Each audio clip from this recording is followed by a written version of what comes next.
a gente pode citar a plataforma unificada. Uma das grandes novidades da versão do Windows é o fato de que ele é uma plataforma unificada, ou seja, mesmo no mesmo Windows 10 que utilizamos no nosso computador, também será possível utilizá-lo em tablet, smartphone e outros aparelhos. A volta do menu iniciar, uma outra coisa muito importante, o público não gostou muito da alternância entre desktop para recursos apresentado no Windows 8, e as janelas voltaram. Tipo, os aplicativos disponíveis na Windows Store não vai ser mais rodado obrigatoriamente em tela cheia. E isso significa que a gente tem aquele designzinho de janela. E isso também traz as múltiplas áreas de trabalho. O Windows 10 traz alguns recursos de múltiplas áreas de trabalho. Também tem sobre o explorador de arquivos, que é integrado com o Windows, que facilita mais do que as versões anteriores a encontrar com mais facilidade um aplicativo ou um documento. E ele também conta com uma adaptação total dos aplicativos, que a gente pode utilizar mouse e teclado, sempre que essa for a vontade. E se a gente quiser, a gente pode simplesmente mudar a utilização e a gente pode utilizar os nossos dedos com o recurso de touchscreen, por exemplo. Bem, essa foi minha parte, né? Eu vou agora passar para o Thales, ele vai falar, como a gente não se articulou direito. Se eu não trocar o slide, por favor, pede para mim, tá, Thales? Tranquilo.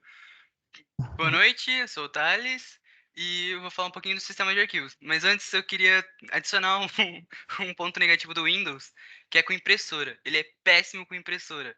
A gente está tendo um problema horrível, que a gente está tendo que desinstalar algumas atualizações porque elas simplesmente estão parando as impressoras.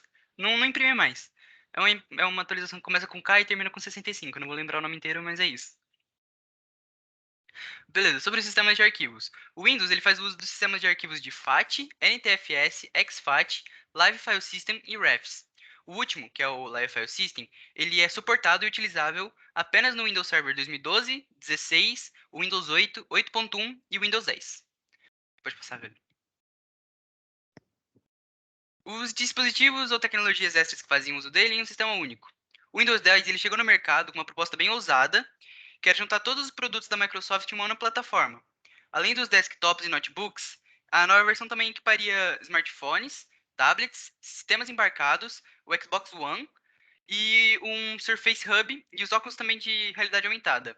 Nesse caso é o HoloLens. Pode passar. O tratamento de deadlock, ele tem alguns tratamentos que acontecem na maioria dos sistemas. O que o Windows mais usa, o Windows 10, é o ignorar por completo, que ele usa um algoritmo de avestruz, que ele só ignora o problema e finge que nada aconteceu e que não vai ter nenhum dano. Mas podem ter outros, que podem ter a detecção e recuperação, que ela só detecta e recupera o máximo de recursos que ela conseguir. A preempção, que ela retira o recurso de outro processo e, nesse modo, ela faz uma análise de natureza do recurso. A restauração de estado, ela armazena pontos de verificação de processos periodicamente para esse estado salvo, seja para restaurar o processo se este é encontrado em estado de deadlock.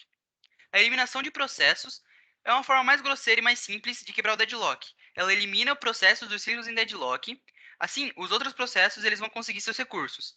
E para eliminar o processo, ele escolhe um que possa ser reexecutado desde o começo.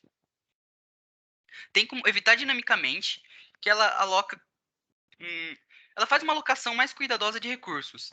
Ela avalia a chance de acontecer um deadlock e tenta evitar. Tem a prevenção, que ela está com uma das condições necessárias para ter esse estado de deadlock, e ela ataca. Pode passar. O gerenciador de memória do Windows, que ele usa o FIFO, é assim, o gerenciador de memória, ele fornece um conjunto de serviços de sistemas para alocar e liberar a memória virtual, falei errado. Ele compartilha a memória entre os processos, mapeia os arquivos de memória, descarrega páginas virtuais em disco e ele também recupera informações sobre uma gama de páginas virtuais. Ele também pode alterar a proteção de páginas virtuais e bloquear as páginas virtuais na memória. Como os outros serviços executivos do Windows, os serviços de gerenciamento de memória, eles permitem que seu caller forneça um identificador de processos, indicando o processo específico cuja memória virtual deve ser manipulada. O caller ele pode manipular a memória ou, com as permissões adequadas, a memória de outros processos. Por exemplo, se um processo cria um processo filho, por padrão ele tem direito a manipular a memória desse processo filho. Depois disso, o processo pai ele pode alocar, desalocar, ler, gravar memórias em nome do processo filho, chamando o serviço de memória virtual e passando o identificador para o processo filho como um argumento. Esse recurso é usado por subsistemas para gerenciar a memória de seus processos clientes. Também é essencial para a implementação de depuradores, porque os depuradores eles devem ser capazes de ler e gravar a memória no processo que está sendo depurado. A maioria desses serviços é exposta por meio da API do Windows. O Microsoft ele também tem uma ferramenta gratuita para isso. O seu nome é Ramp Map e sua versão mais recente é de apenas alguns meses atrás.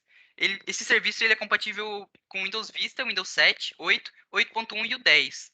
Ele é definido como utilitário de análise avançada de memória física e ele auxilia o usuário a entender como o Windows gerencia a memória RAM. Pode passar. O Windows ele tem alguns sistemas de segurança. Um deles é a verificação de antivírus com o Windows Defender. Ele busca malwares que podem comprometer a máquina e tenta dar shutdown neles. Tem o controle de paz, que ele serve para definir limite de horário e restringir alguns sites ou jogos, algumas coisas assim. Serve para se você tiver algum filho pequeno e você não quiser que ele entre em algumas coisas. Tem o ponto de restauração do sistema, que ele literalmente restaura o sistema. Se der alguma coisa errada, algum processo falho, alguma memória corrompida, ele tenta restaurar.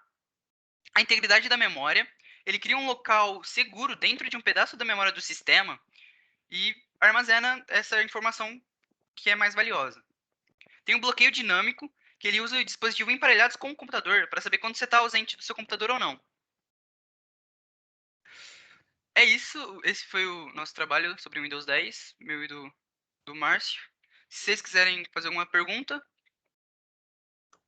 Perguntas, pessoal?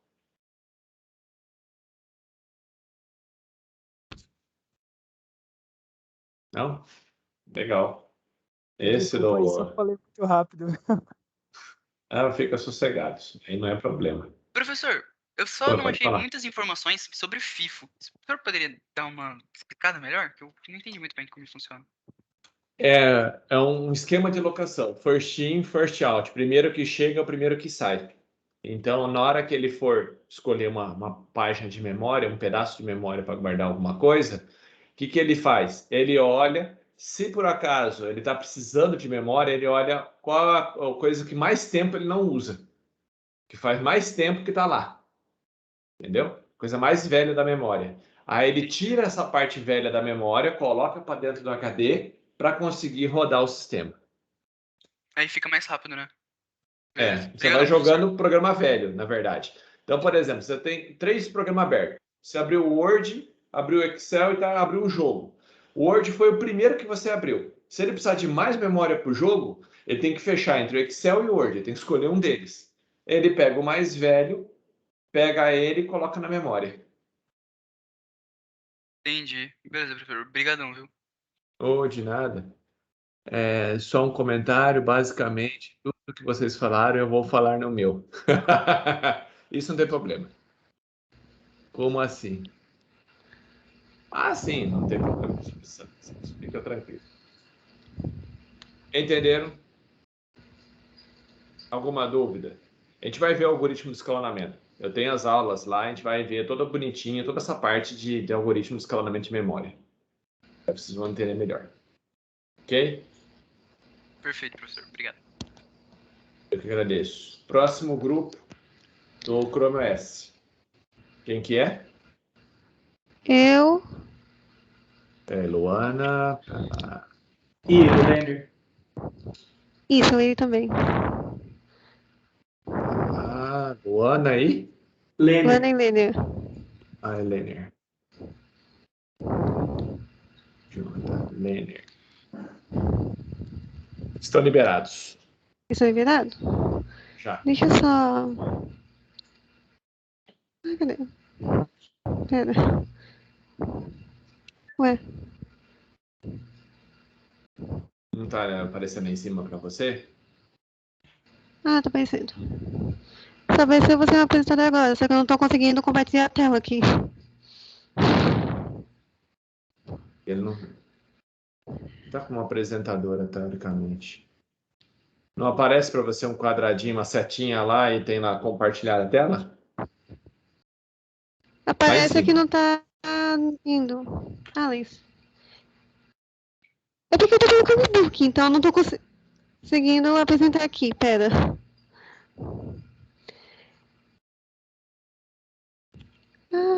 Tá indo, pera. Eu não tô conseguindo compartilhar a tela. Tipo, aparece pra mim, só que eu não tô conseguindo clicar nele. Não acontece nada. Não acontece nada quando você clica lá compartilhar a Não. tela? Ué, que estranho. Será que não tem nenhuma permissão que você tem que dar aí de... Pelo menos esse negócio com o Android, geralmente ele fica lá, permissão para compartilhar a tela, não tem nenhum lugar que esteja pedindo alguma permissão? Não, só tá a mensagem. Você é o apresentador agora. Que estranho. Aí você clica em cima desse quadradinho, aparece lá as telas. Aí tem telas e janelas. Aparece isso ou não aparece nada quando você clica no quadradinho lá com a setinha? Não aparece nada, não acontece nada, na verdade. Entendi. Deixa eu sair da. Deixa eu sair da sala e entrar de novo, aí vou ver se. Ou tenta abrir pelo browser. Entendeu? Abre o Chrome e entra. Entendeu? Qualquer coisa pede para ela entrar pelo browser. Entra pelo Chrome. Aí. Agora deu. Deu? Então, beleza. Aham. Deixa eu compartilhar a tela aqui.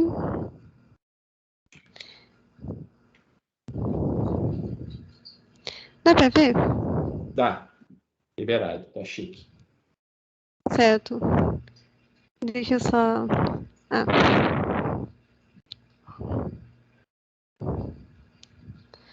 Pronto. Pode começar? Pode. Boa Obrigada. apresentação. Obrigada. Bom, boa noite. Nós somos o grupo 6, eu sou a Luana. Tem o Lênin também e a gente vai falar um pouco sobre o ChromeOS. O ChromeOS é um sistema operacional simplificado que roda principalmente a partir de funcionalidades web e que é totalmente baseado em uma distribuição do Linux. Ele é também um sistema operacional desenvolvido para aqueles que usam o PC somente para estudos e lazer. Além dos aplicativos pré-instalados e dos aplicativos que podem ser baixados no Google Play, o ChromeOS também oferece poucos recursos próprios, como um gerenciador de arquivos, um reprodutor de mídia e um sistema de acesso remoto a outros computadores, que são também conhecidos como Chrome e Remote Desktop. Agora, deixa eu ver. Aí falar um pouco sobre a origem do ChromeOS. O ChromeOS foi anunciado oficialmente em 2009 como sistema operacional mínimo e rápido que depende bastante da internet.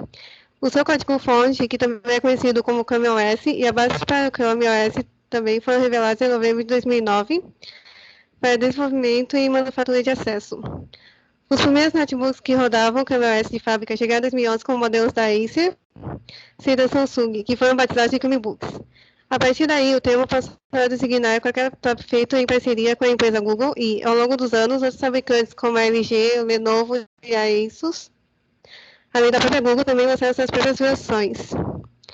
Apesar do nome similar, existe uma diferença entre os dois sistemas. Enquanto o ChromeOS pode ser baixado e compilado através de seu código-fonte, o ChromeOS é uma forma pública de lançamento de sistema baseado no Linux e é exclusivo para o hardware licenciado diretamente do Google. Mesmo assim, os sistemas que carregam o ChromeOS não foram lançados publicamente até meados de 2011. Agora, falar um pouco sobre o funcionamento dele. Um dos principais focos do ChromeOS é fornecer aos usuários uma maneira simples e rápida de acessar a internet e os aplicativos relacionados. Para isso, o Google removeu algumas funções do sistema operacional normal na inicialização, como a tela inicial, a inicialização do CPU e o hardware, e a inicialização do bootloader. Isso reduz o tempo necessário para chegar à tela de login inicial em alguns segundos. Os aplicativos do ChromeOS são executados como uma contrapartida direta ao navegador da web. Já os programas simples, como o bloco de notas, são...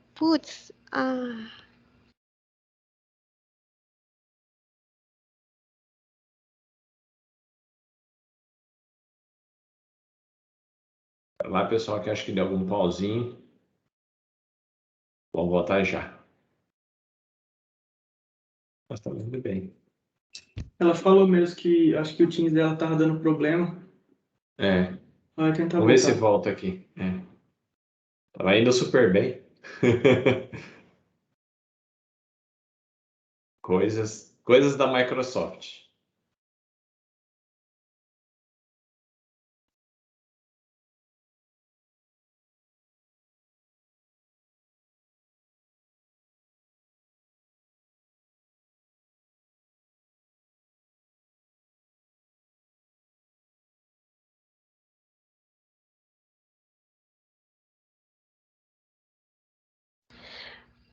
Voltei. Botou a voz. Desculpa que esse Chromebook ele é meio lento, então às vezes ele cai. Não, fica Deixa... tranquilo. É coisa que acontece. Né? A tela, eu acho que você tem que parar de compartilhar e compartilhar novamente, que ela não atualizou. Pelo menos para mim, não. Agora dá pra ver? Aqui a gente compartilhou. Você consegue compartilhar novamente. Agora dá pra ver, né? Para mim não apareceu ainda. Você não apareceu? Ainda não. Pera. A Jana também falou que ainda não. Agora tá aparecendo. Apareceu. Apareceu? Tá lá, Meu Deus, é que esse Chromebook ele é bem lento, então ele tá pesando bastante no Teams. Tá aparecendo. Eu vou pedir pro Lênin compartilhar a tela, que eu acho mais fácil. Porque pra mim tá ficando difícil aqui. Mas depois eu mostro a interface do CameraOS pra vocês. Beleza. Combinado.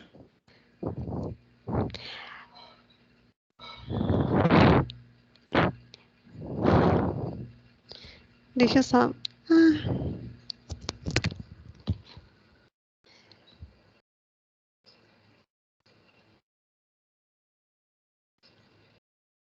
O Lenner pode, se tiver o slide, ele pode compartilhar o slide e aí a Luana vai falando. Sim, eu já vou compartilhar aqui. Deixa eu só... Como é que eu faço pra sair daqui, cara? Isso, é a setinha mesmo. Aí na setinha você para de compartilhar. Tá.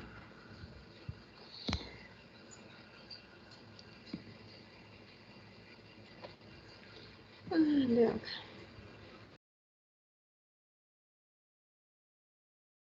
Ele vai fechar. Como que ele vai parar de compartilhar? Ele fechou. Ai. Pode ir carregando aí, Dani. Mas agora eu não consigo compartilhar enquanto ela não parar lá, né? Não, o seu dá. Eu acho que quando você clica aí, ele... Quer ver? Deixa eu compartilhar minha tela aqui. Sim. Que aí ele vai liberar a tela aí. Só o dela, pronto, já liberou. Concorda? Deve estar aparecendo a minha tela. Pronto. Agora você está liberado aí para poder colocar o que você quiser.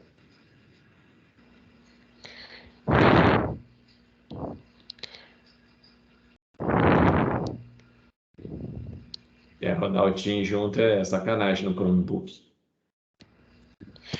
Como vocês podem ver na prática, o Chromebook não é lá uma maravilha. Tanto que tá pesando horrores. O negócio é complicado. Apareceu minha tela aí? Tá aparecendo. Tá aparecendo. Isso. Eu tava no funcionamento, né? Tava. Isso. Deixa eu ver onde é que eu tava. Tá. Isso reduz o tempo necessário para chegar à tela de login em alguns segundos. Tá? Os aplicativos do CameraOS são executados com uma contrapartida direta ao navegador da web. Já os programas simples com bloco de notas são abertas como janelas que permanecem no canto inferior direito da tela.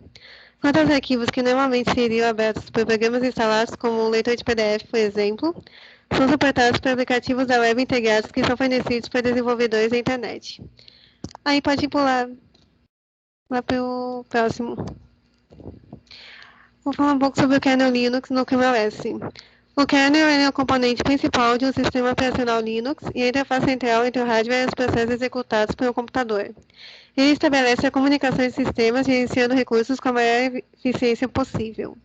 O componente contém 4 funções básicas, que é o gerenciamento da memória, em que monitora o volume da memória para armazenar arquivos, dados, etc. em ambiente, O gerenciamento de processos, em que determina quais processos podem usar a unidade central de processamento, CPU, quando e por quanto tempo. Drivers e dispositivos, onde atua como intermediário intérprete entre o hardware e os processos. E as camadas de sistema de segurança, onde recebe solicitações do processo para a execução dos serviços. O kernel, se implementado corretamente, é imperceptível para o usuário. Ele funciona por conta própria em um mundinho chamado espaço de kernel, onde aloca memória e monitora onde todas as coisas são armazenadas. O que o usuário vê, por exemplo, os navegadores da web e arquivos é chamado de espaço do usuário. Já as aplicações interagem com o kernel por meio de uma interface chamada do sistema, ou CSI. Pode ir para a próxima. Agora falar um pouco sobre o gerenciamento de memória. Uma importante tarefa para o sistema de memória virtual é realocar as páginas da memória física para o disco quando há necessidade de memória.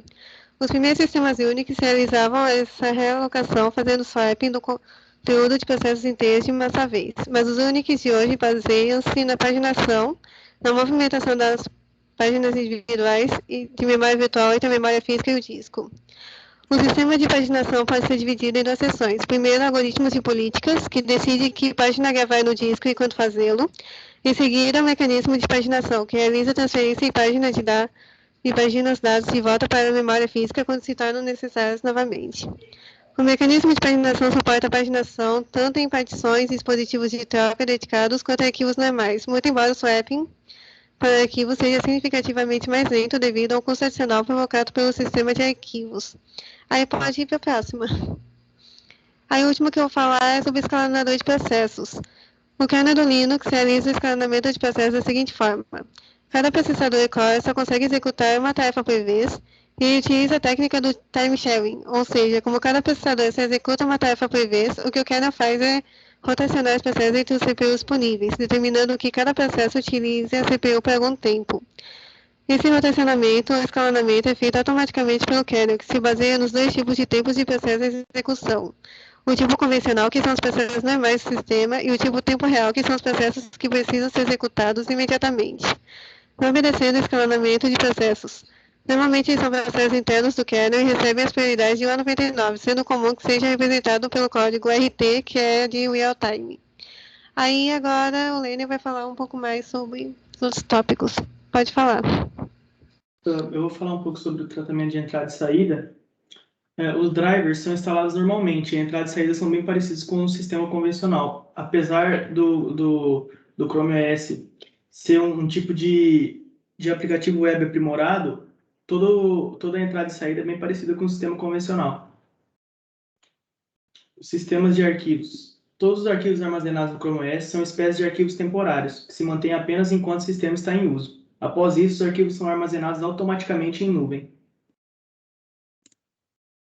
A segurança do sistema. Ele tem vários pontos de segurança e eu vou explicar um pouco sobre cada um deles. Começando ali pelo Sandbox. O Sandbox é um mecanismo de segurança para separar os programas em execução, evitando que as falhas se espalhem entre os programas. No Chrome OS, eles mantêm diferentes softwares e Chromebooks separados pelo Sandbox. Portanto, mesmo que uma parte seja infectada, o resto é projetado para permanecer seguro. A inicialização verificada. Sempre que o Chromebook é inicializado, ele passa pela inicialização verificada, uma verificação de segurança rigorosa e contínua em segundo plano que evita ataques. Chip de segurança. Ele protege os dados e cada Chromebook inclui um chip de segurança integrado para criptografar os dados. E isso mantém esses dados longe de algum tipo de ameaça. Proteção antivírus integrada. A proteção antivírus integrada protege seu Chromebook contra um malware automaticamente. Você pode se concentrar no que precisa fazer em vez de instalar software de segurança terceiros. Modo convidado. O modo visitante permite que você compartilhe seu Chromebook com os amigos sem dar a eles acesso ao seu login. Os convidados não verão nenhum tipo de arquivo salvo nas outras contas de usuário. E depois de fazer o logout, seu histórico local ou arquivos não serão salvos por design. Power hash. No caso raro de algo dar errado, um novo começo está apenas por um clique de distância. Com esse recurso, você pode redefinir facilmente seu dispositivo para as configurações de fábrica e se livrar de um malware.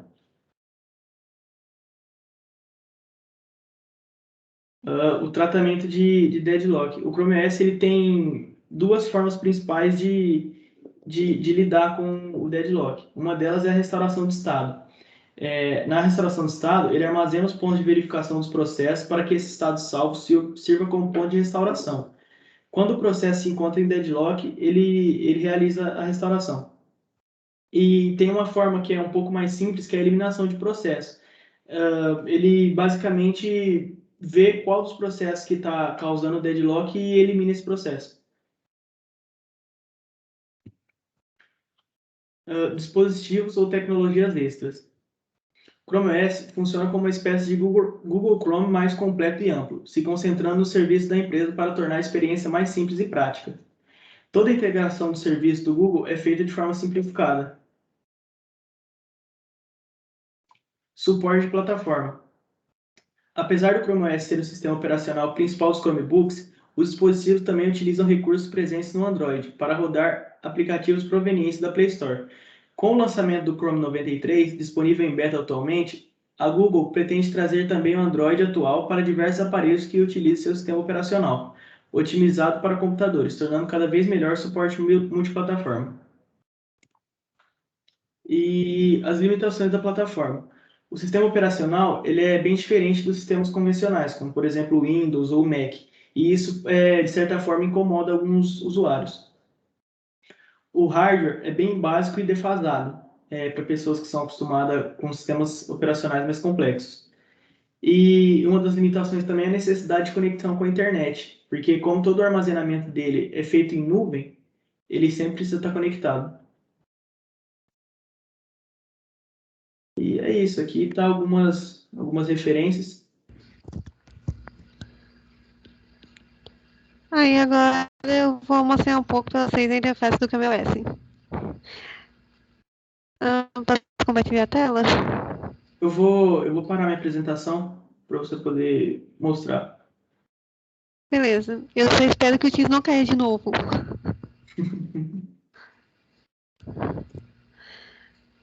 Posso compartilhar a tela agora? Eu acho que parou, né? Parou. Parou, Vamos lá. Agora eu vou mostrar pra vocês a interface do CameOS. Como vocês podem ver, ele é bem ruinzinho. Tanto que tipo, o Teams caiu um monte de vezes. E ele é uma interface bem simples até. Pera. Tipo, essa é a interface dele. Aí aqui tem negócio de aplicativos. Por que tem esse negócio aqui? Pera. Deixa eu fechar aqui. Tem o negócio de aplicativos. E é tipo celular, só que com teclado. Aí tem o Play Store.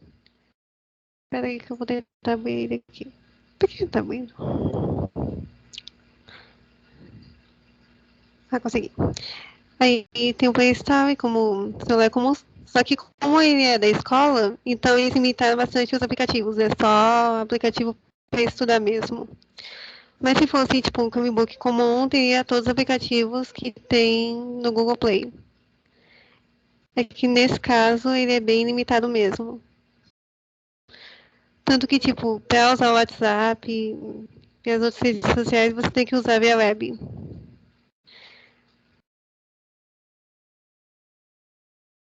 E é isso.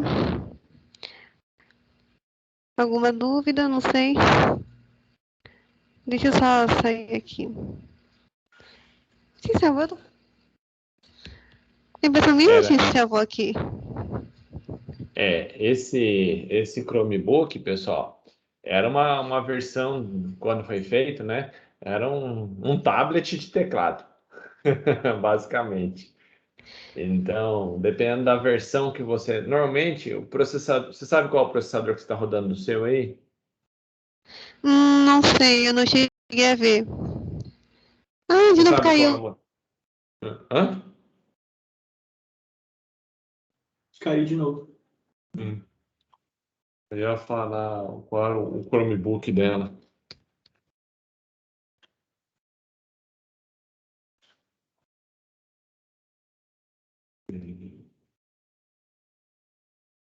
Será que é Samsung? Voltei. O que eu me. O seu Chromebook qual que era?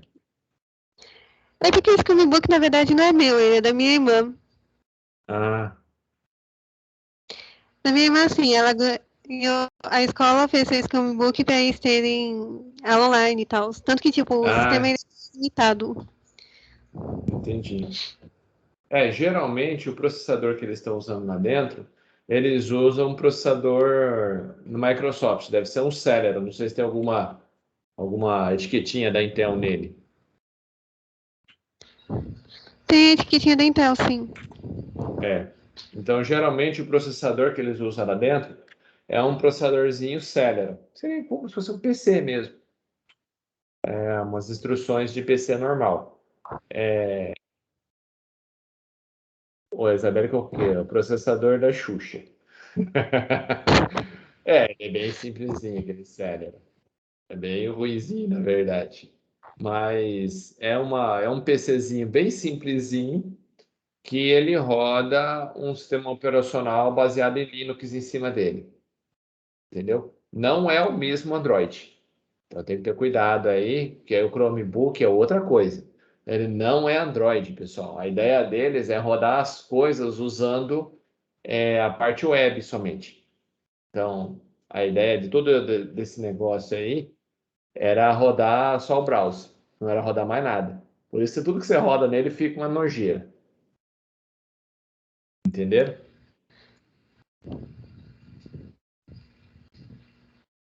Alguma dúvida? Mais uma dúvida? Os caras planejaram. Qual que era a ideia deles, na verdade? Fazer um computador de baixíssimo custo. Quanto que é baixíssimo custo? Hoje, com dólar alto e tudo mais, você compra um notebook zero, um Chromebook zero da Samsung, da Acer, por milão. Então, você pensar, milão, que celular que você compra com milão? Hoje, celular bom já está ficando acima de 2 conto. Todo mundo acho que sabe disso. Então, milão hoje é o básico do básico. Agora, imaginou você conseguir fazer um notebook por milão? Então, tem teclado, tem mouse, tem caixinha de som, tem a tela, tem bateria. Então, não tem milagre. Não dá para fazer uma Ferrari por milão. Então, é um notebook, seria uma espécie de um notebook super simples, só que ele é tão simples que ele não consegue rodar um Windows, por exemplo.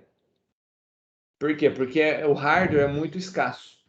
Então, a ideia deles, como o hardware é básico demais, é você rodar via internet. Então, o que que eu faço? Eu instalo lá um Chrome, instalo um browser, e tudo que eu for fazer, eu uso processamento na internet, remotamente.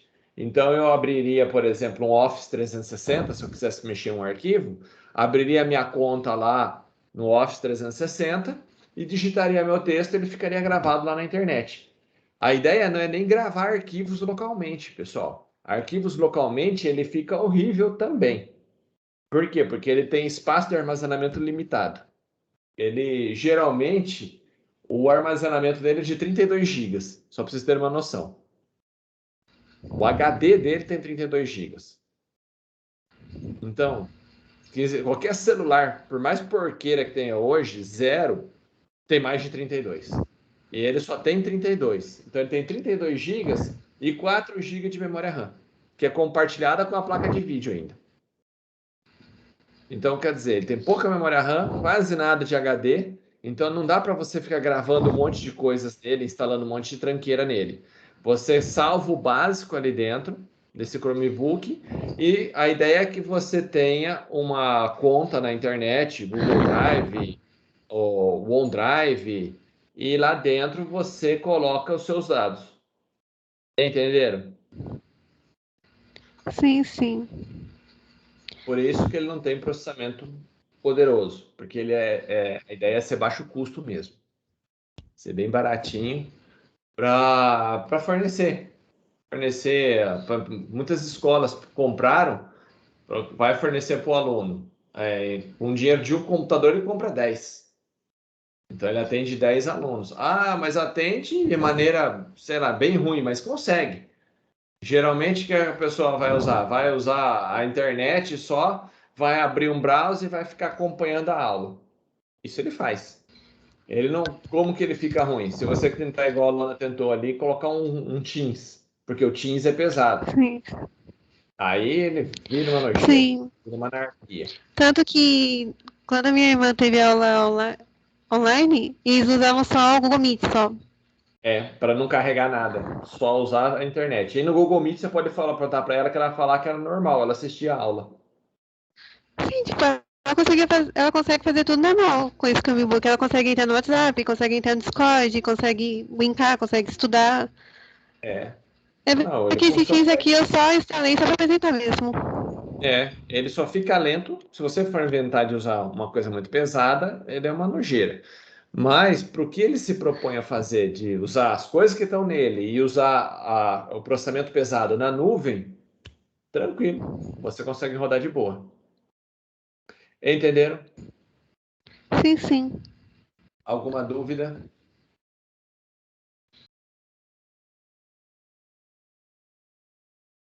Nenhuma? Então, beleza. Então, próximo grupo, parabéns. Vamos para o próximo. FreeBSD. Obrigado. Sim, eu já coloquei aqui em relação ao custo.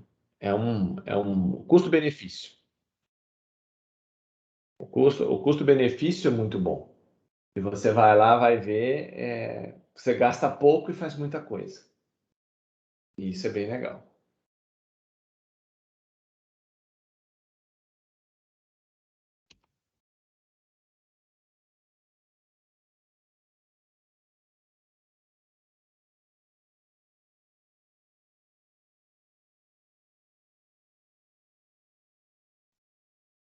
Pessoal do FreeBSD, tá por aí?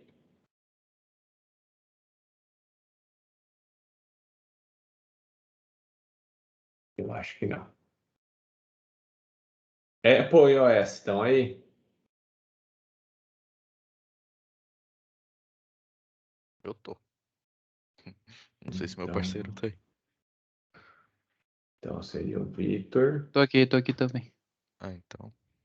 Então, vou colocar aqui, tornar apresentador. E quem mais é o Victor aí? Eu, João Victor. João Victor. Deixa eu colocar aqui, João Victor. Beleza. Já estão como apresentadores aí. Deixa que eu apresento? Apresenta aí. Beleza.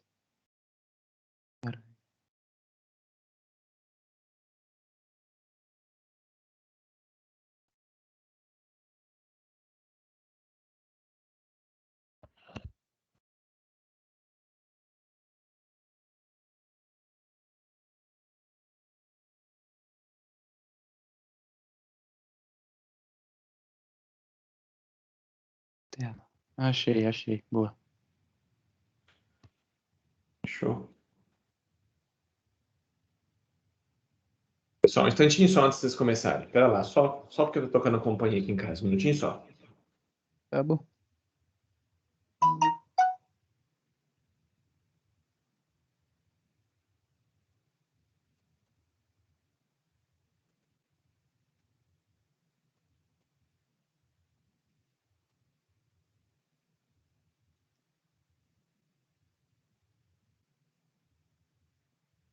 Ah, já tá resolvido. Pode mandar bala.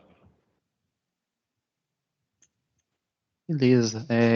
Hoje a gente vai apresentar sobre o sistema operacional da Apple, o iOS, certo? Eu vou começar falando o que é o sistema iOS. Bem, o sistema iOS é o sistema operacional móvel da Apple. O software ele é utilizado no iPhone e no iPod Touch, como nas variantes também do iPadOS, no iPad, além de fazer a integração com os outros sistemas da marca, como o macOS, do Mac, e o tvOS, que é o da Apple TV. A primeira versão do iOS ela foi lançada em 2007, com o objetivo de dar praticidade às operações básicas dos smartphones da maçã e ser um sistema mais funcional em relação ao Android, que é o seu principal concorrente.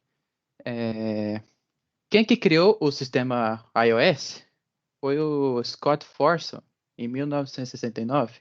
Ele foi um engenheiro de software estadunidense, conhecido por seu antigo trabalho na Apple. Ele começou a sua carreira na Next e depois foi para a Apple, onde se tornou o vice-presidente de software, responsável pela criação e desenvolvimento do iOS. Como surgiu a ideia de computador móvel? Bem, então, o primeiro sistema móvel da Apple tinha o nome de iPhone OS 1 e era exclusivo da smartphone da empresa. Que foi lançada pelo Steve Jobs, e essa primeira versão foi essencial para seu desenvolvimento do multitouch, ou seja, a interação direta com os dedos, que naquela época ele queria revolucionar os sistemas dos smartphones, ou seja, que eram todos por botões, telas pequenas. Então, aí ele inventou com uma tela maior, com fácil interação, criação de gestos como a pinça, para dar zoom ou diminuir a exibição dos conteúdos na tela. E desde então o sistema já passou por diversas mudanças e deixa eu ver. Em 2010, com o lançamento da sua quarta atualização, o sistema passou a se chamar iOS, porque antes de 2010 era o iPhone OS, juntamente pelo fato de não ser mais exclusivos do iPhone.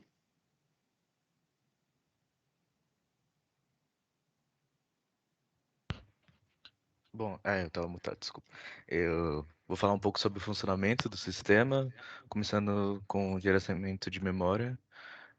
Gerenciamento de memória do iOS é um pouco diferente do restante. Eles fazem o seguinte, eles deixam o app que está funcionando com total prioridade à memória RAM. Portanto, os que estão em segundo plano, eles ficam congelados, entre aspas, e esses aplicativos congelados não ocupam memória RAM.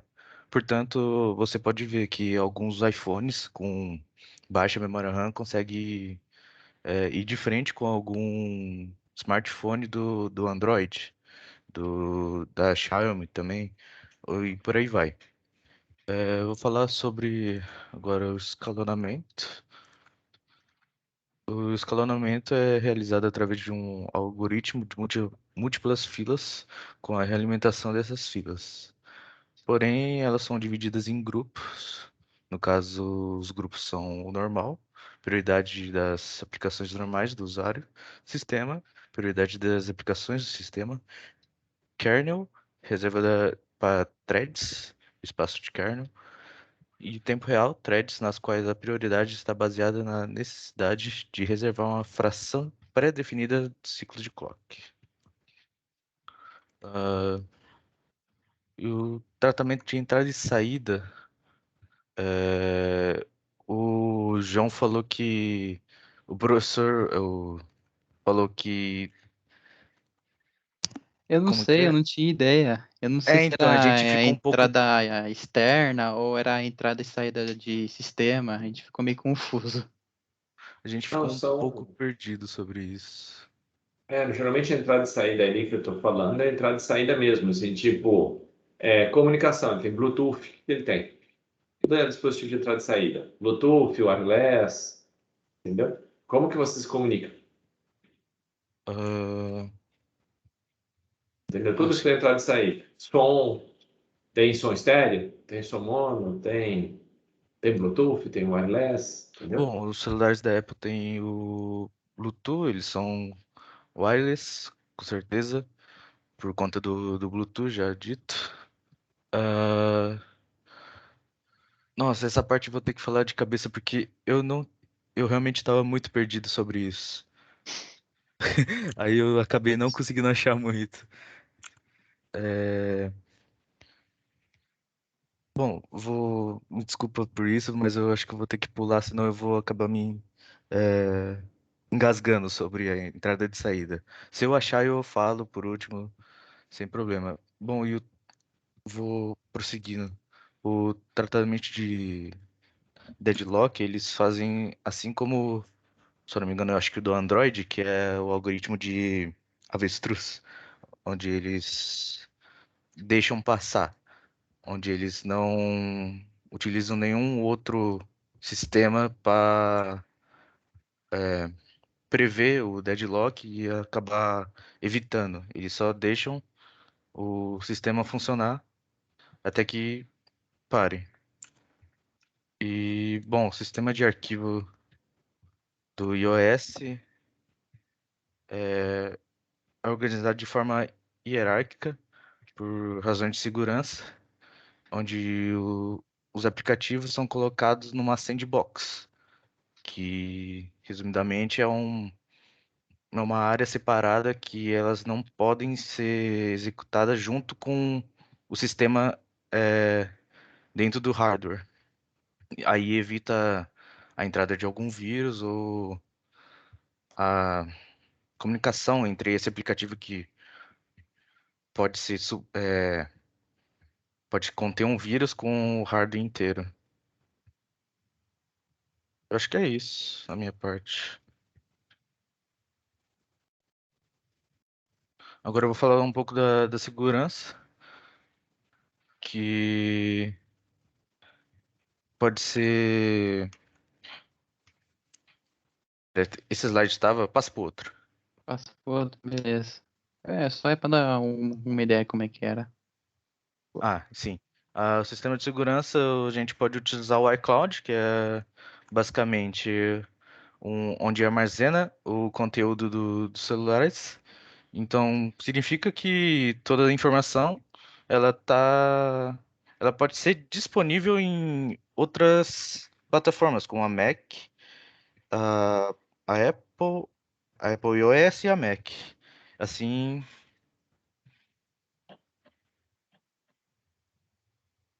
assim Pode você pode usar dados que tem no computador, tanto no computador quanto no celular.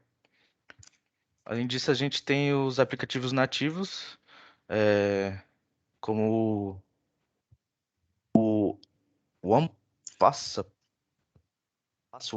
One Password, que ele armazena os dados de segurança no seu próprio iPhone. E é isso. Passo para o próximo. Dispositivos extras que fazem o aplicativo, o sistema único.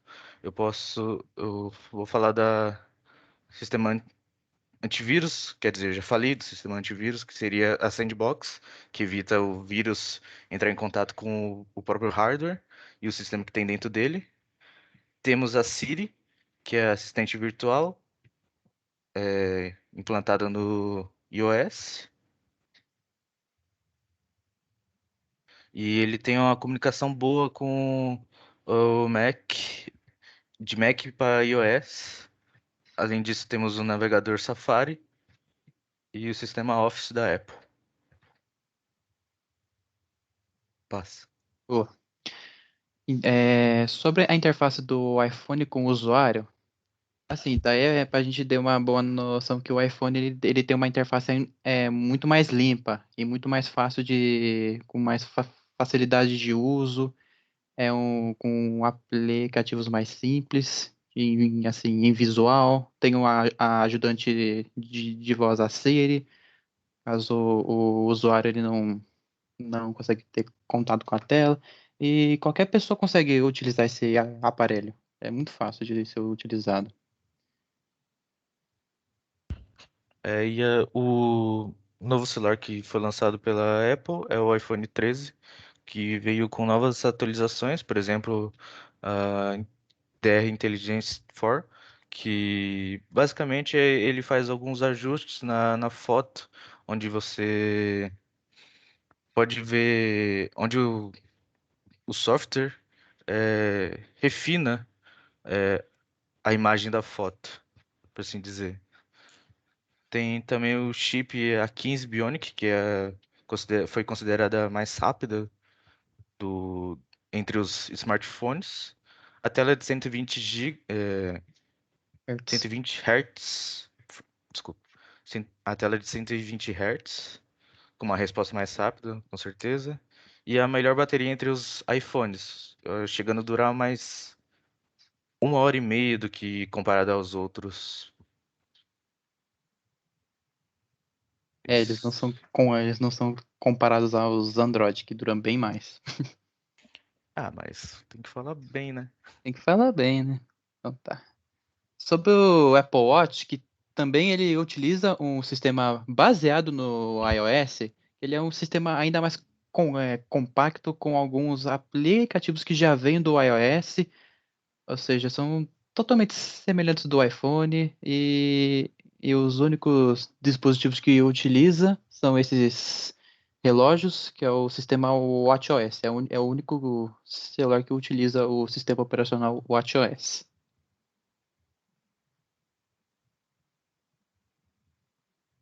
Bom, sobre a plataforma, temos a Mac Monterey, um novo sistema operacional para computadores da Apple. Um dos destaques de software que ele simplesmente promete uma melhor conexão entre o Mac com os outros derivados. Por exemplo, o iPad, o próprio Apple Watch que o João falou, o iPhone. Também temos o SharePlay, que você pode compartilhar sua tela do iPhone com os outros dispositivos que as pessoas tiverem. Por exemplo, se eu tiver um iPhone e o João tiver um outro, eu posso compartilhar minha tela com ele com o SharePlay. É isso. Isso. Bom, sobre algumas curiosidades, sobre o sistema iOS, os aplicativos deles criados neles são todos feitos uma varredura antes de serem lançados na Apple Store. Por isso que o sistema de antivírus delas são muito mais fortes do que os dos outros smartphones. E outra coisa, eu tinha citado no slide passado que em 2010 os iPhones foram, aliás, o sistema operacional foi começado a se chamar de iOS. Aí foi o lançamento do iOS 4. É um fator calma. É um fator primordial como é que fala? Foi um fator primordial para o sucesso da Apple. Isso. Então, o iOS 4 ele foi fundamental para a execução de multitarefas, sem perder o seu rendimento. Esse foi um dos fatores decisivos para manter o sistema em competição com a Android, que estava ganhando cada vez mais forças e popularidade. Hoje, o programa possui inúmeras funcionalidades e se tornou um dos sistemas mais utilizados e valorizados do mundo, principalmente pelo fato de trazer atualizações anuais com grande número de novos recursos. Ah, e outra coisa, por fim, se você possui algum dispositivo antigo que você não consegue atualizar ele mais, que a Apple ela não deixa mais, você consegue fazer um force update conectando diretamente para um Mac. Se você tiver, né, um Mac e um iPhone antigo. Aí é possível fazer um force update. Aí nesse slide, professor, eu queria mostrar um vídeo do lançamento do iPhone. Você deixa? Sem problema, pode passar. Pode passar? Ótimo. Espera aí. Até aqui. Consegue ouvir? Não, tá sem som. Espera aí, ele não falou ainda. Ah, tá com som. That changes everything. And Apple has been, well, first of all, one's very fortunate if you get to work on just one of these in your career. Apple's been very fortunate. It's been able to introduce a few of these into the world. In 1984, we introduced the Macintosh. It didn't just change Apple, it changed the whole computer industry.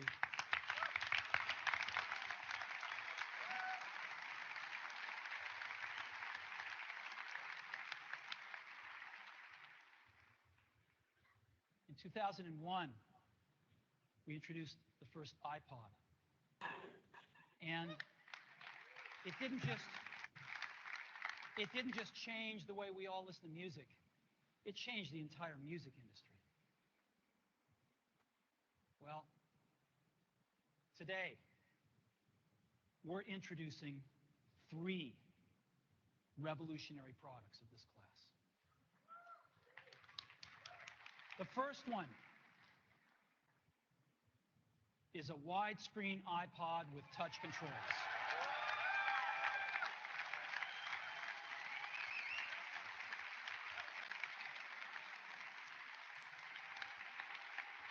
The second is a revolutionary mobile phone.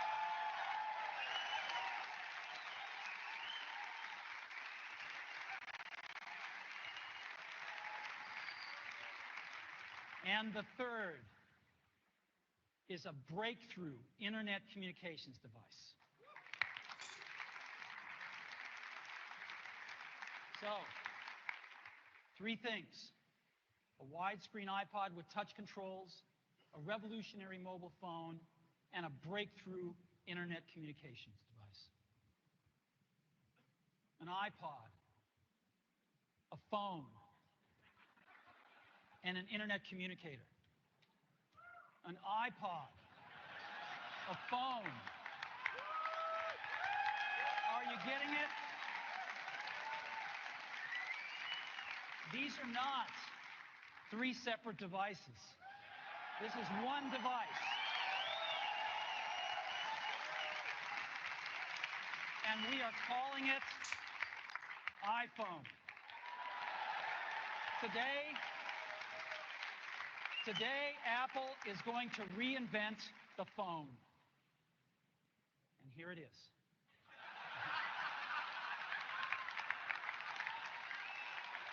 No. Actually, here it is, but we're going to leave it there for now. So, before we get into it, let me talk about a category of things. The most advanced phones are called smartphones, so they say. And they typically combine a phone plus some email capability, plus they say it's the internet, sort of the baby internet, into one device. And they all have these plastic little keyboards on them. And the problem is that they're not so smart and they're not so easy to use. So if you kind of make a Business School 101 graph of the smart axis and the easy to use axis, regular cell phones are kind of right there. They're not so smart and they're not so easy to use. But smartphones are definitely a little smarter, but they actually are harder to use. They're really complicated. Just for the basic stuff, people have a hard time figuring out how to use them. Well, we don't want to do either one of these things. What we want to do is make a leapfrog product that is way smarter than any mobile device has ever been and super easy to use. This is what iPhone is. Okay? So, we're going to reinvent the phone. Now, we're going to start with a revolutionary user interface. Is the result of years of research and development. And, of course, it's an interplay of hardware and software. Now, why do we need a revolutionary user interface? I mean, here's 4 smartphones, right? Motorola Q, the BlackBerry, Palm Treo, Nokia E62, the usual suspects. And what's wrong with their user interfaces? Well, the problem with them is really sort of in the bottom 40 there. It's this stuff right here. They all have these keyboards that are there whether you need them or not to be there. And they all have these control buttons that are fixed in plastic and are the same for every application. Well, every application wants a slightly different user interface, a slightly optimized set of buttons just for it. And what happens if you think of a great idea 6 months from now? You can't run around and add a button to these things. They're already shipped. So what do? It doesn't work because the buttons and the controls can't change. They can't change for each application, and they can't change down the road if you think of another great idea you want to add to this product. Well, how do you solve this? It turns out we have solved it. We solved it in computers 20 years ago. We solved it with a bitmap screen that could display anything we want, put any user interface up, and a pointing device. We solved it with the mouse, right? We solved this problem. So how are we going to take this to a mobile device? Well, what we're going to do is get rid of all these buttons and just make a giant screen. A giant screen. Now, how are we going to communicate this? We don't want to carry around a mouse, right? So what are we going to do? Oh, a stylus, right? We're going to use a stylus. No. No. Who wants a stylus? You have to get them and put them away and you lose them. Yuck. Nobody wants a stylus. So let's not use a stylus. We're going to use the best pointing device in the world. We're going to use a pointing device that we're all born with. We're born with 10 of them. We're going to use our fingers. We're going to touch this with our fingers. And we have invented a new technology called multi-touch, which is phenomenal. It works like magic. You don't need a stylus.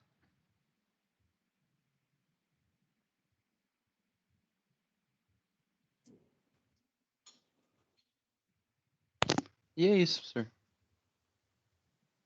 Beleza. Vocês falaram umas coisas ali que é bem interessantes que ele tem. E uma delas é o Share Play. O Share Play, pessoal, é uma tecnologia que se você tiver dois aplicativos da Apple, por exemplo, você tem um tablet e tem um notebook da Apple. Tudo bem? Imagina que você tem um notebook, está com o seu notebook aberto aqui do lado. Ok? Aí você tem um tablet. Então, como se fosse isso. Eu não tenho notebook aqui. Não, tem. Minha esposa, deixa eu ver se tá. Basta eu pegar. Tá.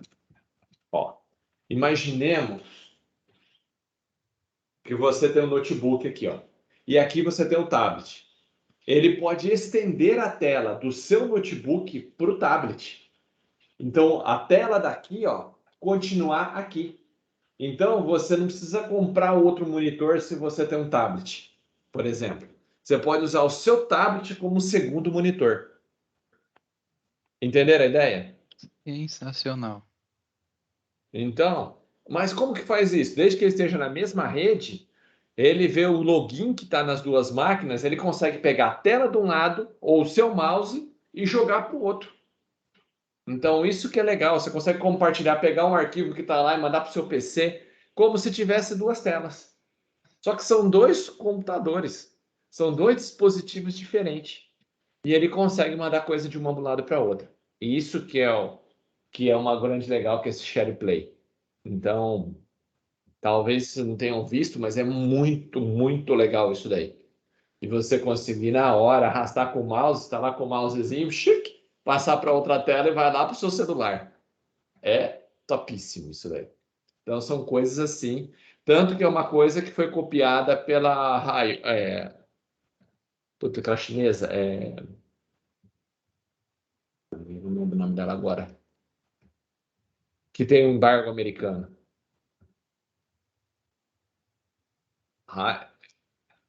Nem lembro o nome dela.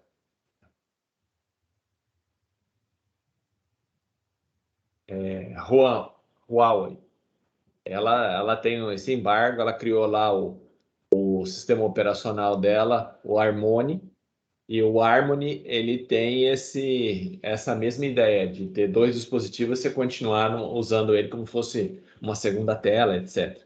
Então isso é bem legal, mas é uma ideia que já tem da Apple. Então eu só estou copiando a ideia, na verdade. Mas é bem legal, foi um dispositivo que revolucionou o mercado, é um sistema operacional que revolucionou também. Por quê? Porque com pouca memória ele faz muito. Hoje você pega o último iPhone, que é o 13, se não me engano, o iPhone 13, que é o último agora, e você olhar a especificação de memória dele, é 6 GB de memória RAM. Hoje, qualquer celular que você vai comprar está com 8 GB. 6 GB, 8 GB, 12 GB. Os Android top, você tem até com 18 GB. Mas geralmente é 12 ou 16 GB de memória RAM. nos Android mais top. Então, você pegar a linha Pro de qualquer fabricante com Android, vai estar lá 16 GB ou 18. Pelo menos 12. 12 para cima. 12, 16 ou 18 GB de memória RAM. E a Apple com 6 GB. Aí você fala, pô, meu, mas sacanagem, tem metade da memória do outro, mas com metade ele faz mais do que os outros conseguem fazer com o dobro. Então, isso é bem legal. A parte de gerenciamento de memória deles é muito legal, muito boa. Funciona multitarefa ainda, mas os softwares são extremamente otimizados. Então, eles têm algumas coisas muito interessantes a fornecer no mercado. Alguma dúvida? Mais alguma curiosidade que vocês queiram? Não entendeu alguma parte? Pode perguntar, pessoal.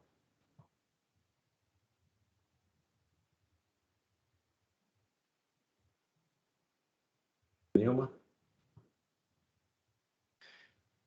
Vocês que ficaram zoando a bateria do iPhone, eles falaram que o 13, a redução de gasto da bateria é bem notória. Na verdade, o iPhone novo, o 13, apesar da bateria dele ser menor, são 4.500, o Pro Max acho que é 4.500 mAh, se não me engano. Que é menor do que alguns iPhone, alguns Samsung, alguma coisa aí, que você tem lá 5.000, 6.000, 7.000 mAh. Só que, com o gerenciamento que ela usa, ela consegue, num uso comum, básico, aguentar 2 dias. Então, ele desliga vários núcleos. O sistema operacional ele é inteligente. O escaneador de processo ele vai lá, se você não está usando aqueles núcleos, ele desliga os núcleos do processador para gastar pouca energia. Então, isso faz com que ele economize bateria também. Economizando bateria, não precisa colocar uma bateria gigante para conseguir manter 2 dias. Que a ideia para eles é o suficiente. 2 dias é um tanto bom. Entenderam? Melhorou bastante, viu? Hoje, ele mantém mais tempo do que o Samsung Top, por exemplo. Ele perde para o iPhone.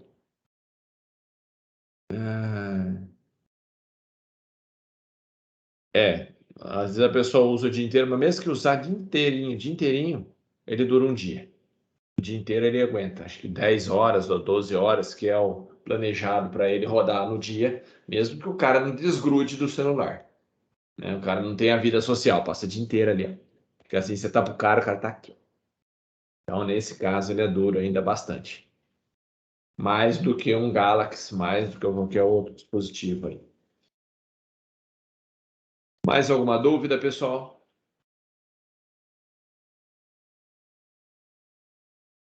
Não? Será que dá tempo do Windows Server apresentar hoje aí? Professor, na minha humilde opinião, eu acho que está meio no limite da aula, não? E outra também que a gente acabou de perceber um pequeno erro, e se a gente puder apresentar amanhã para tentar corrigir. Não, tá bom. Porque Pode eu ser? sei ali que tem uns 10, 15 minutos, eu falei, por isso que eu perguntei se dava Não, tempo. mas se quiser também, a gente pode apresentar, o senhor que decide. Para mim, se conseguir é melhor, porque a gente vai matando mais coisas para não alocar mais tempo depois no futuro. E aí, Enzo, tudo bem?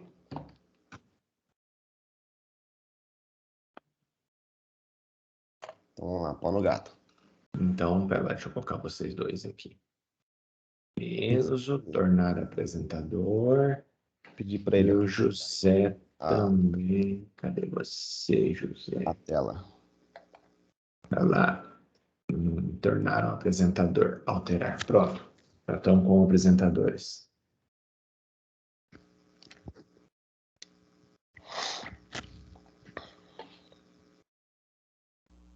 Eita, eu não consigo apresentar o PowerPoint, eu vou compartilhar a tela inteira, tá? Sem problema. Não, aparece a opção do PowerPoint, mas, tipo, não dá pra clicar, sabe? Fala que não tem arquivos disponíveis. Aham. Tem que ser a tela inteira. Ah, não, achei aqui. Estão vendo o PowerPoint? Estou.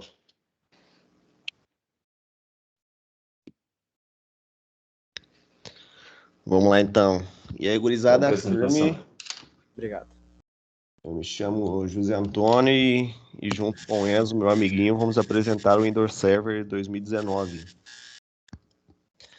Queria começar com a apresentação dele. O Windows Server 2019 é um sistema operacional para servidores desenvolvido pela Microsoft como parte da família de sistemas operacionais Windows NT e sucessor do Windows Server 2016, versão 18.09. O que há de novo no Windows Server 2019? O Windows Server 2019 ele foi criado sobre a base sólida do Windows Server 2016 e traz diversas inovações. Em 4 temas chaves: a nuvem híbrida, a segurança, a plataforma de aplicativos e o HCI, infraestrutura hiperconvergente. Agora, pode mudar o slide, Enzo, para o surgimento.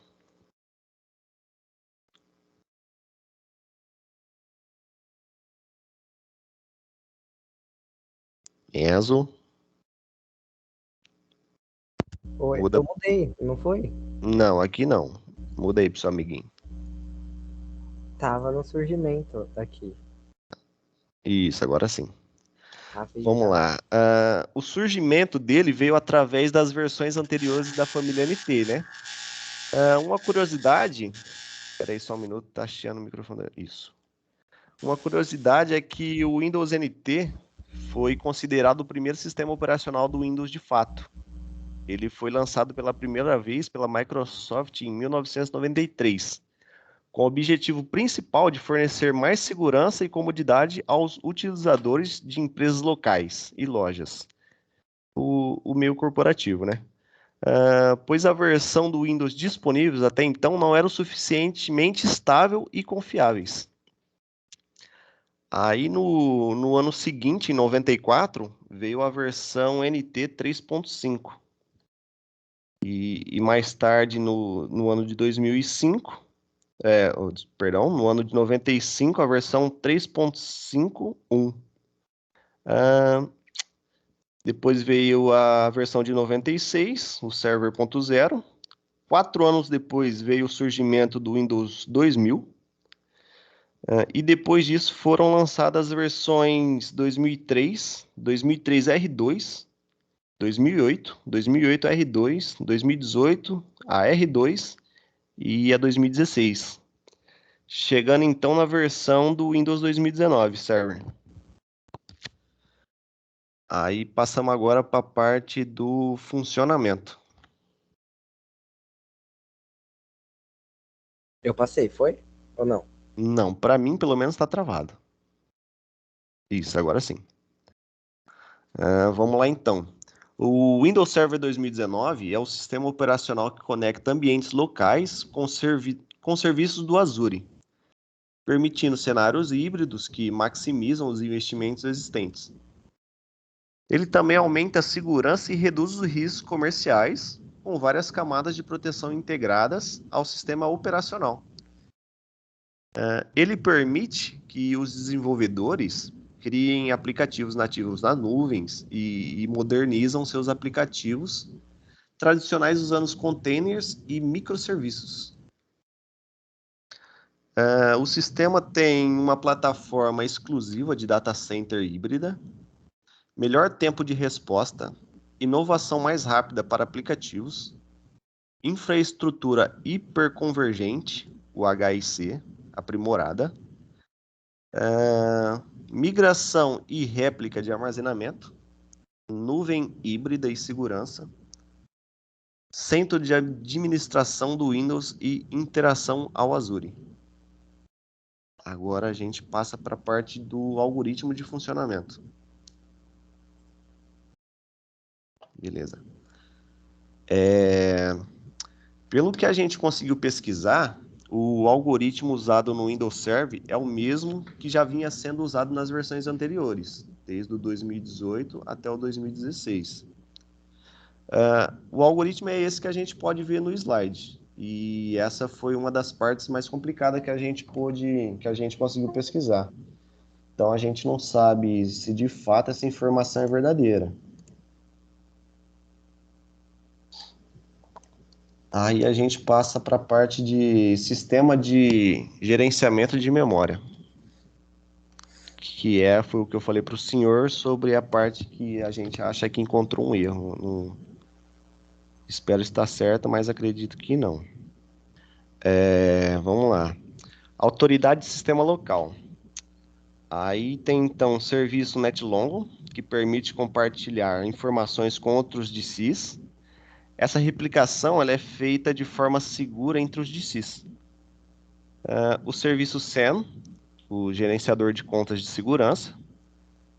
Serviços de servidor LSA, Autoridade de Segurança Local. Ela valida usuários para entradas remotas e locais, e forçando as políticas de segurança local. Aí depois vem o protocolo SSL, né? O Secure Socket Layer, criptografa chamadas de autenticação para um servidor. Aí depois o protocolo de autentificação Kerberos, eu acho que é assim que se pronuncia. O protocolo Kerberos define como os clientes interagem com um servidor de autenticação de rede. O protocolo de autenticação NTLM, ele é um protocolo de autenticação desafio-resposta que utiliza 3 mensagens para autenticar um cliente e um ambiente orientado à conexão. Outros pacotes de autenticação que são corregadas no LSA. Né? Aí, por fim, a gente passa para a parte de escalonador de processos ou agendador de tarefas. O escalonador de processos, ele permite que você execute automaticamente tarefas de rotina em um computador escolhido. O escalonador de processo, ele faz isso monitorando quaisquer critérios que você escolha, chamados de gatilhos. E em seguida, executa as tarefas quando esses critérios forem atendidos. Você pode usar o escalonador de processos para executar tarefas como iniciar um aplicativo, enviar uma mensagem de e-mail, etc. As tarefas podem ser agendadas para serem executadas em respostas a esses eventos ou gatilhos. Aí eu passo agora, tenho a honra de passar a palavra para o meu amiguinho Enzo. Então, gente, eu vou começar falando sobre o sistema de arquivos, que é o Refs, não sei como é que fala, como pronuncia, que no português fica o sistema de arquivos resiliente. Ele é o sistema de arquivo mais recente da Microsoft. Foi projetado para maximizar a disponibilidade de dados, dimensionar com eficiência para grandes conjuntos de dados em diferentes cargas de trabalho e também fornecer integridade de dados com resiliência à corrupção. Ele procura lidar com um conjunto crescente de cenários de armazenamento e estabelecer uma base para inovações futuras. E um dos principais benefícios dele seria a resiliência, que acaba introduzindo novos recursos que podem detectar precisamente danos e também corrigir esses danos enquanto permanece online, proporcionando maior integridade e a disponibilidade para os seus dados, que seria dos fluxos de integridade, o espaço de armazenamento, o salvamento de dados e a correção proativa de erro, né? Aí tem o desempenho, que fornece melhorias além de fornecer as melhorias de resiliência, ele apresenta novos recursos para cargas de trabalho sensíveis a um desempenho e virtualizadas, otimização de camada em tempo real, clonagem de blocos e VDL esparsos, que são um dos bons exemplos dos recursos da evolução do Refs, né? E foram desenvolvidos para dar o suporte das cargas de trabalho dinâmicas e diversificadamente. A escalabilidade. Ele foi projetado para dar o suporte a conjuntos de dados extremamente grandes, milhões de terabytes, sem afetar negativamente o desempenho, obtendo uma escala maior do que os sistemas de arquivos anteriores. O espaço de armazenamento do Direct seria a implantação do Refs, né? Que é recomendado para cargas de trabalhos virtualizadas ou armazenamento conectado à rede. O espaço de armazenamento ele é implantado também com refs para, junto com os SAS, que eu não sei como se pronuncia SAS mesmo, se fala SAS, que é adequado também para hospedar dados de arquivamento e armazenar documentos dos usuários.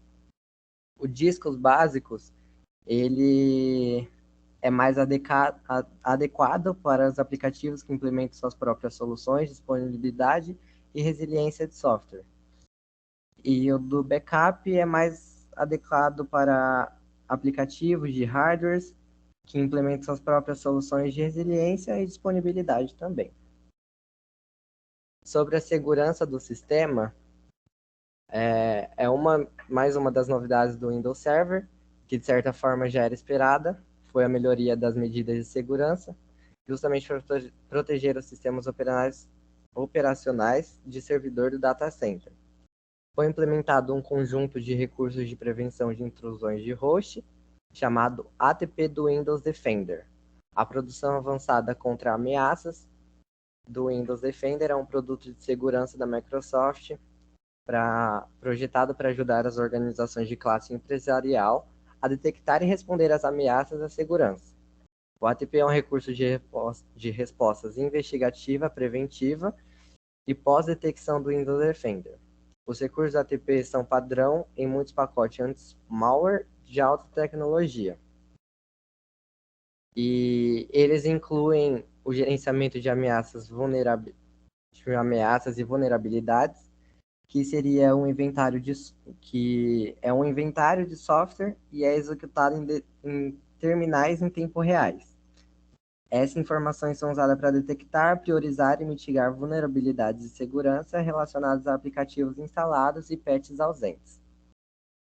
A redução da superfície de ataque é um sistema reduzido por meio do isolamento de hardware e do controle de aplicativos. Os aplicativos não são mais considerados confiáveis por padrão e apenas aplicativos confiáveis podem ser executados. A proteção de última geração seria o ATP, executando uma varredura contínua para detectar e bloquear as ameaças. Com o aprendizado da máquina e o gráfico de segurança, eles são usados para detectar ameaças novas e emergentes. A detecção e resposta de endpoint, que o ATP agrupa ataques relacionados em incidentes. Esse tipo de agressão torna mais fácil para os profissionais de segurança priorizar, investigar e responder às ameaças. A investigação e correção automáticas, se não forem verificados, os endpoints da rede podem gerar um grande número de alertas de segurança. E o Windows Defender ATP usa um recurso de investigação automatizada para examinar os alertas e eliminar os alertas de ruído. Isso permite que os profissionais de segurança se concentrem em alertas mais pertinentes. A pontuação segura. O ATP usa uma pontuação de segurança para avaliar a configuração de segurança atual. A orientação prescritiva é fornecida para ajudar os profissionais de segurança a melhorar a pontuação de segurança. O Microsoft Threat Experts é um serviço de casa gerenciado que usa a inteligência artificial para detectar e priorizar os ataques. O gerenciamento e APIs seria uma coleção de APIs que permite que o Windows Defender ATP seja integrado ao fluxo de trabalho de uma organização. E a proteção contra ameaças da Microsoft, o ATP foi desenvolvido para funcionar com outros componentes da solução de proteção contra ameaças da Microsoft em um esforço para obter segurança de ponta a ponta. Algumas das outras camadas de proteção incluem o Azure avançada e o Centro de Segurança Azure. Aí eu vou falar a interface com o usuário. É basicamente a do Windows 10, é idêntica, não muda muita coisa. E do deadlock.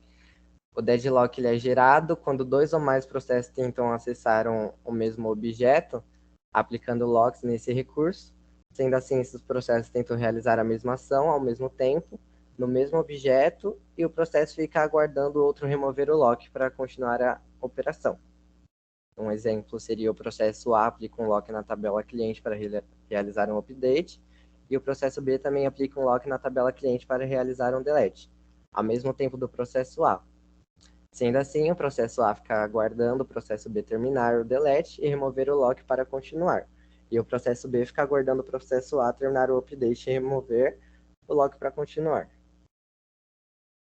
Os dispositivos e tecnologias extras que fazem dele um sistema único seria a nuvem híbrida, os serviços de migração de armazenamento, que é uma nova tecnologia que acaba facilitando a migração de servidores para uma versão mais recente do Windows Server. Ele fornece uma ferramenta gráfica que inventa dados dos servidores, transfere os dados e a configuração para servidores mais novos e, em seguida, opcionalmente, move as identidades dos servidores antigos para os novos servidores, para que os aplicativos e usuários não precisem alternar nada. As redes criptografadas, a criptografia de rede virtual permite que a criptografia do tráfego de rede virtual entre as máquinas se comuniquem entre si em sub-redes marcadas como criptografadas. E eles usam também o Datagram, Transport Layer Security, que seria o DTLS, na sub-rede virtual para criptografar os pacotes. E o DTLS acaba protegendo contra espionagem, adulteração e falsificação por qualquer pessoa com acesso à rede física. As melhorias de container seriam a identidade integrada aprimorada, a melhor compatibilidade de aplicativos, tamanho reduzido de desempenho superior e experiência de gerenciamento usando o Windows Admin Center, que seria meio que a interface dele. Agora também, com as melhorias do container, é possível executar containers baseados em Windows e Linux no mesmo host de container, usando o mesmo daemon do Docker.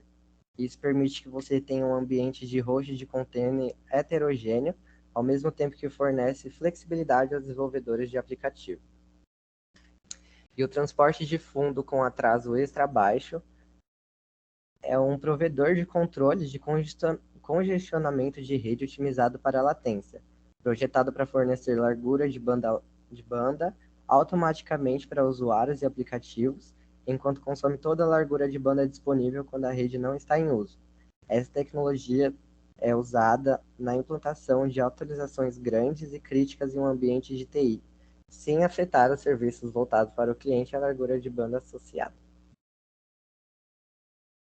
O suporte a multiplataforma, no caso de sistemas Microsoft, é o Net Support Manager, que tem no Windows 10, 8, 8.1, o Server 2019, o 7, o 2008, o Vista 2003 e o XP.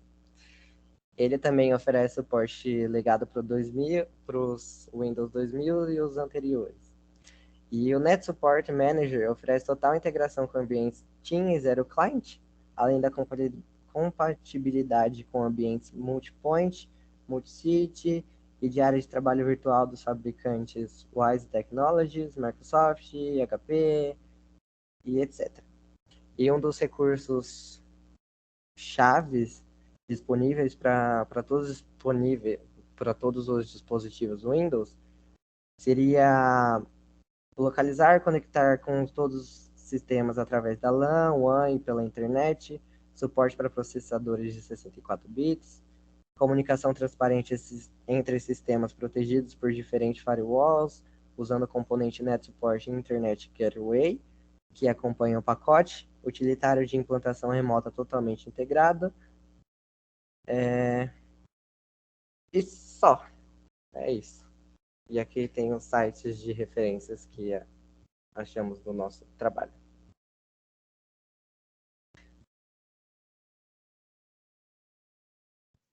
Beleza.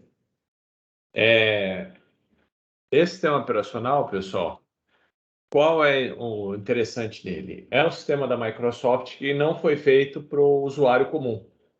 É um sistema operacional que ele é feito para servidores. Então, ele tem a utilização dele não é para poder priorizar a pessoa que está na máquina, mas sim as atividades externas. Então, placas de rede, por exemplo, a I/O, toda essa placa de rede, elas são priorizadas o acesso ao computador. Então, se eu tenho uma coisa para fazer, que eu estou sentado nela, e alguém da internet está tentando acessar, ele prioriza o pessoal da internet. Por quê? Porque ele é um servidor, não é uma estação local. Então, ele fica lento, mais lento, se você for inventar de jogar lá dentro. Ele não é feito para você rodar um jogo, não é bom para isso. As tecnologias que ele tem é para fornecer serviço para os outros. É funcionar como se fosse um servidor. Então, esse que é o diferencial desse sistema operacional. Ele tem algumas coisas muito legais, que é o IFS, que é um sistema de arquivo ali para usar em data center. Então, ele consegue criar um volume, criar como se fosse um único disco virtual, usando vários discos. Então, eu posso colocar vários HDs dentro da minha máquina e ele virtualiza tudo e transforma isso num único HD. Apesar de estar tudo separado em HDs diferentes, o usuário vai ver isso daí como sendo um único HD. Então, é possível fazer esse tipo de coisa. Então, essas que são as partes legais dele. Por exemplo, eu quero montar um HD de 50 tera.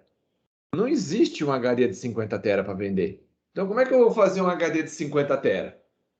Com esse sistema de arquivo que eles têm, ele consegue. O que ele faz? Junta vários HDs e transforma tudo isso como se fosse um. Então, armazena uma parte em cada HD. Então, você consegue montar esse HD gigantesco. Então, para um Big Data, um data center, essas coisas, é bem legal. Você tem uma base de dados gigantesca que consegue montar nesse sistema de arquivo. Fora várias coisas que eles implementaram para aumentar a segurança e a persistência de dados. Então, mesmo que der pau, corromper um arquivo, ele sempre tenta manter backup, tenta toda hora monitorar se o HD está com algum problema e tentar fazer backup dele, ou gravar aquela informação que está dando corrompida em um outro HD ou em outro local para você conseguir recuperar posteriormente. Se você apaga um arquivo, na verdade ele não apaga na hora, ele mantém uma área que ele joga esse arquivo lá dentro, como se fosse uma área de descarga, e quando ele vê que você não vai realmente usar, aí realmente ele limpa aquele arquivo. Caso contrário, você consegue recuperar. Então tem uma série de coisas que ele faz para poder manter a integridade de dados e conseguir rodar uma base de dados gigante. Isso faz com que ele fique mais lento? Sim, ele acaba gastando tempo para poder processar tudo isso daí. Então, todas essas coisas legais que ele faz, isso gasta um tempo.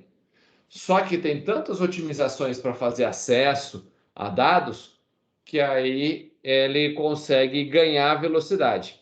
Tudo bem? Mas no primeiro momento, se eu for acessar no mesmo HD, tudo bem? Só tem um único HD na minha máquina. Um formatado com FAT, que é o que vocês usam aí nos pendrive. E outra contratado com RFS, o FAT é mais rápido. E o RFS ele só vai ser mais rápido se eu tiver múltiplos HDs. Tudo bem?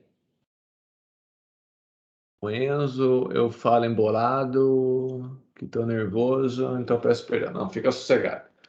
Entenderam essa parte? Então, ele é bem legal. Ele tem um sistema de arquivo fodástico, que você consegue fazer muita coisa legal com ele. Então, por exemplo, você colocar vários HDs, todos os HDs, todo mundo vai funcionar como se fosse um só, e se um dos HDs pifar, aquela informação você tem condições de estar espelhada em outro HD dentro da sua rede. Então, se um HD queimar, você manda uma mensagem para o administrador avisando, aquele HD ali queimou.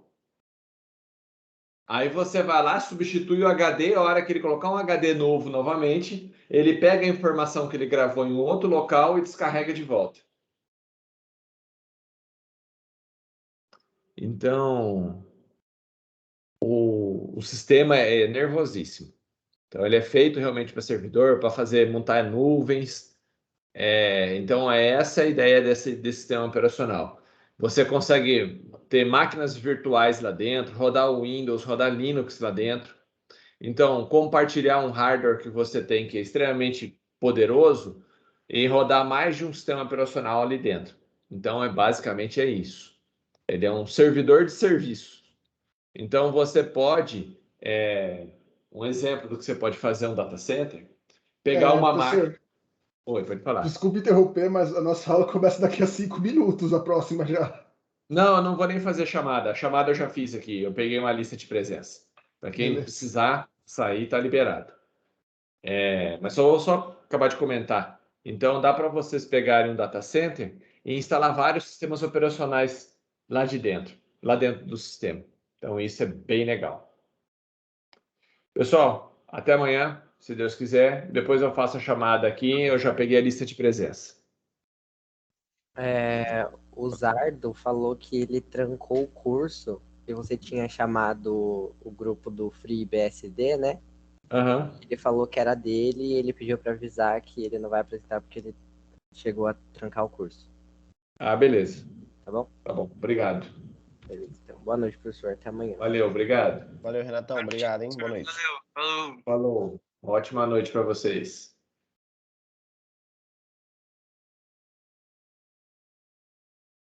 Obrigado, uma ótima noite, hein, pessoal. Boa aula.